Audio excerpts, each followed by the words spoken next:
La feuille de correction électronique est conçue pour faciliter la correction des tests de caméra.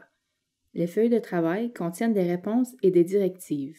Par défaut, le fichier présente les valeurs pour une note parfaite. L'évaluatrice commence par ouvrir et réenregistrer le fichier sous un nom contenant le nom du test, le nom de la personne qui passe le test et la date de l'évaluation. Il y a 2 feuilles dans chaque fichier Excel. La feuille de travail est l'endroit où l'évaluatrice entre les renseignements et les notes de la personne qui passe le test. La feuille des résultats du test est générée automatiquement à partir des renseignements entrés dans la feuille de travail.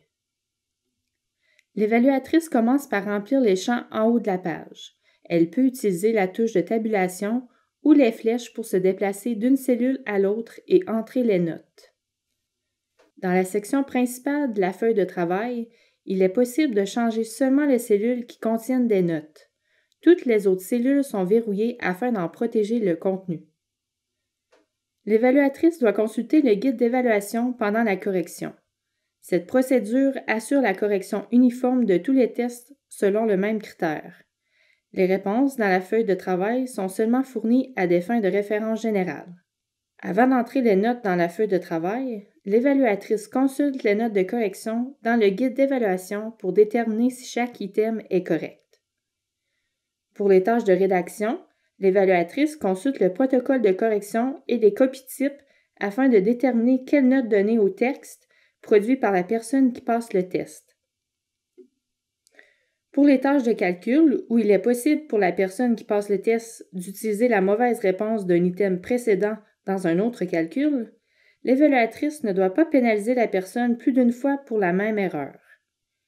Pour faciliter la correction des tâches de calcul, toute mauvaise réponse à un calcul peut être entrée dans le tableau de la feuille de travail.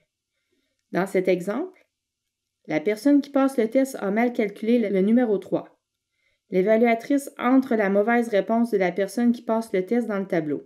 Ainsi, les calculs suivants sont automatiquement mis à jour, ce qui permet à l'évaluatrice de déterminer facilement si les calculs suivants sont corrects.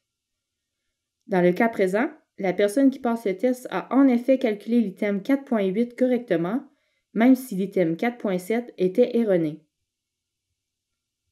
Une fois que toutes les notes sont entrées, l'évaluatrice sélectionne un résultat dans la liste fondée sur la note globale en pourcentage de la personne qui passe le test.